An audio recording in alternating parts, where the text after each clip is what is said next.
How curiously the past effaces itself for me. Perhaps this is why the dead have no hold on me. If it were possible for my husband and my mother to come back to Earth, I feel that I would unhesitatingly give up everything that has come into my life since they left it and join my existence with theirs.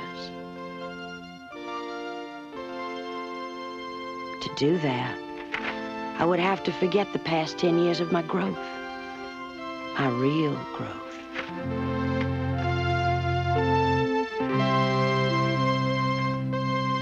For several years after Oscar and Mother died, I was groping around looking for something big, satisfying, convincing, and finding nothing but myself.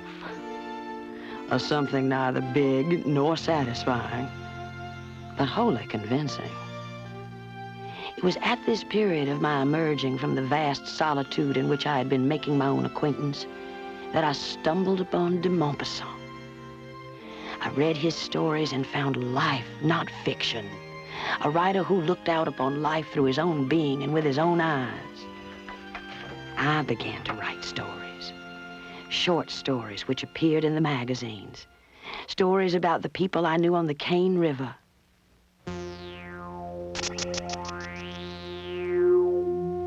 Cornbread for your husband and biscuit for your man. I wish I had someone to care for me.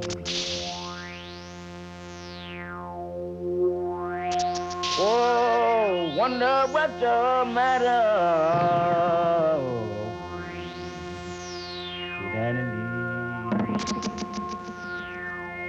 I wonder what's the matter this morning with poor Annie Lee.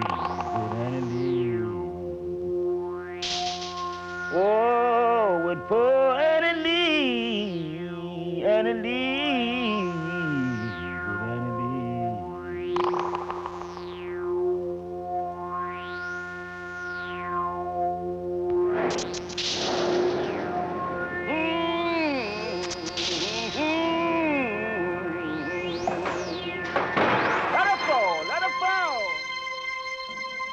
I forthwith began to suspect that I had the writing habit.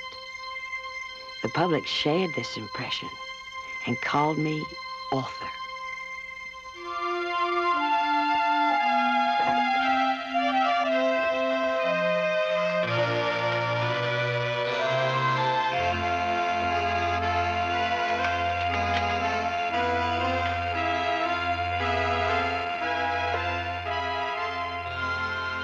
April 19th, 1894. The story of an hour.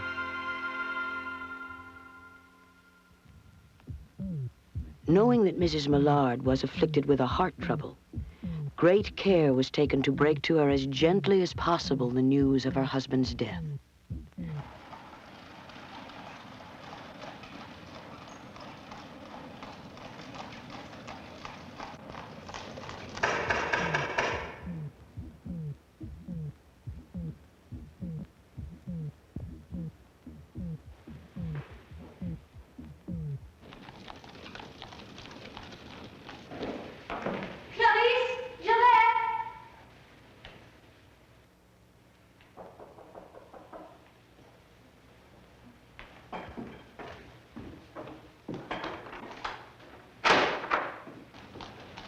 Josephine. Richard. Oh, what a pleasant surprise. It was her sister Josephine who told her, in broken sentences, veiled hints that revealed and half concealing. Her husband's friend Richards was there too, near her. It was he who had been in the newspaper office when intelligence of the railroad disaster was received, with Brentley Millard's name leading the list of killed. No, let's have tea later. Why don't we go in and chat for a bit? He had only taken the time to assure himself of its truth by a second telegram, and had hastened to forestall any less careful, less tender friend in bearing the sad message.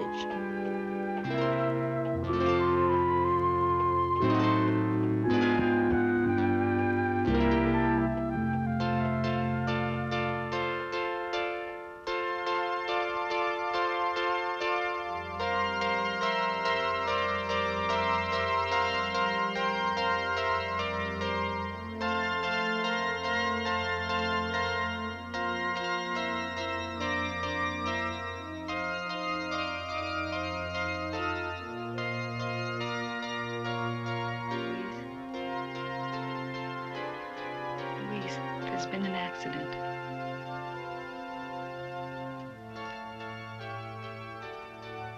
It's the train that Brantley takes. It had an accident.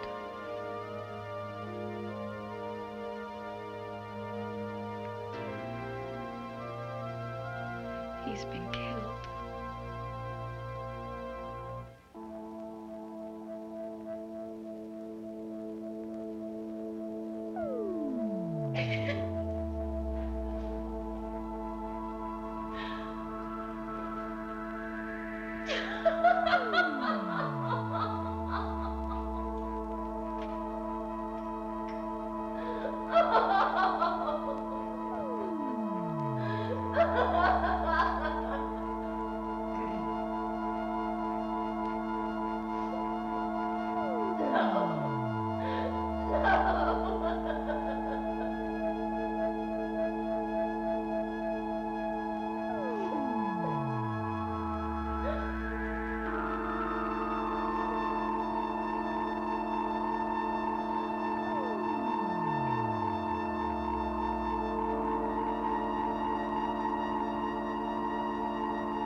So close in here, there's no air. You better get the doctor. No, really.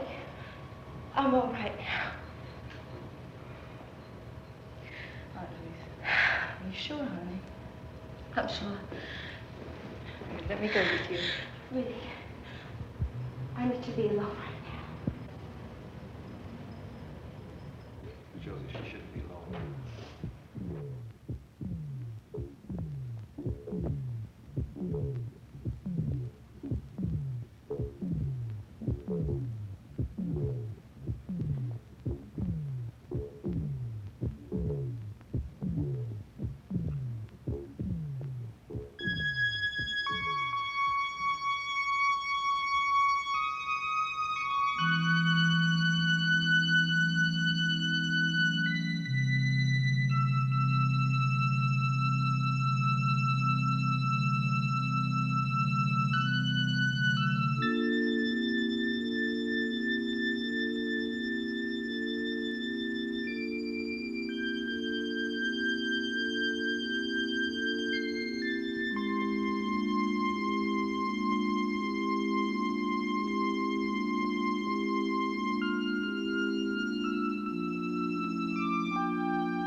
She was young, with a fair, calm face whose lines bespoke repression and even a certain strength.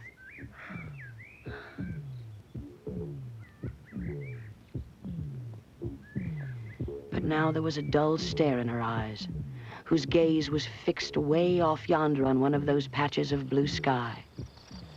It was not a glance of reflection, but rather indicated a suspension of intelligent thought.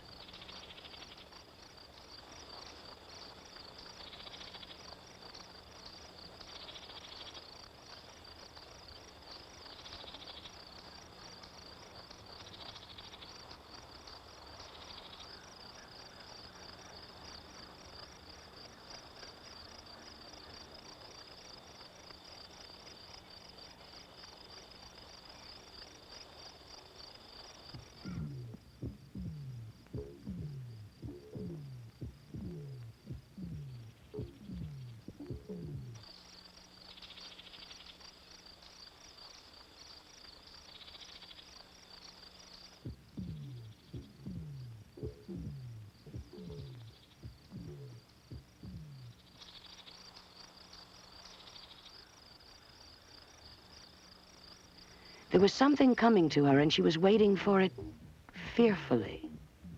What was it? She did not know. It was too subtle and elusive to name. But she felt it, creeping out of the sky, reaching toward her through the sounds, the scents, the color that filled the air.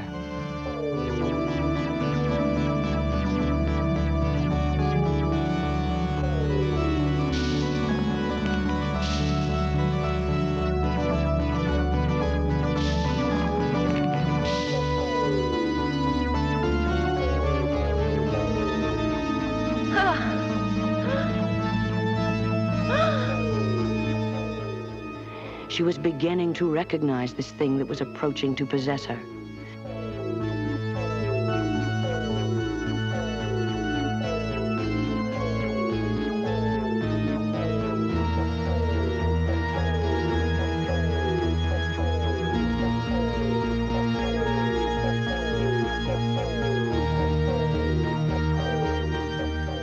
When she abandoned herself, a little whispered word escaped her slightly parted lips. She said it over and over under her breath. Free. Free. Free.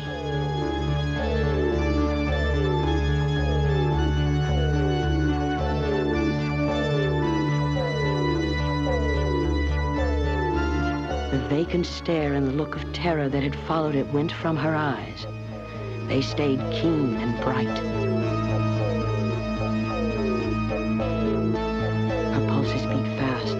The coursing blood warmed and relaxed every inch of her body.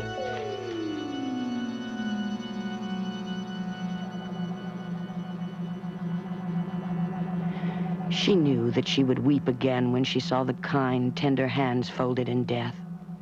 The face that had never looked save with love upon her, fixed and gray and dead.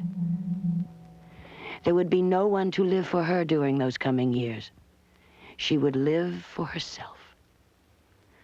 There would be no powerful will bending hers in that blind persistence with which men and women believe they have a right to impose a private will upon a fellow creature.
Louise?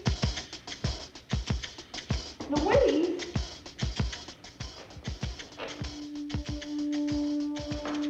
Free! Free! Free!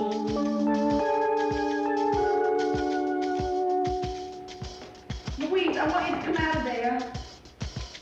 Louise, you will make yourself ill. Now, I want you to come out. Go away. I'm not making myself ill. What could love, the unsolved mystery, count for in the face of this possession of self-assertion which she suddenly recognized as the strongest impulse of her being? Her fancy was running riot along those days ahead of her. Spring days and summer days and all sorts of days that would be her own. And she opened and spread her arms out to them in welcome. She breathed a quick prayer that life might be long. It was only yesterday she had thought with a shudder that life might be long.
Free, body and soul. Free. Louise, what are you doing in there? Louise, come on out. Come on out, I beg you. Would you come out?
Get the smelling salts.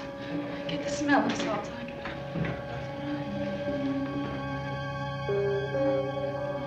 Some salts. Get the doctor. Get the doctor.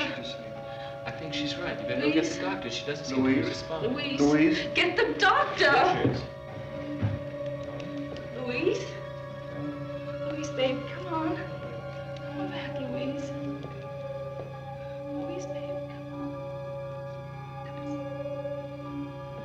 Louise. When the doctors came, they said she had died of heart disease, of joy that kills.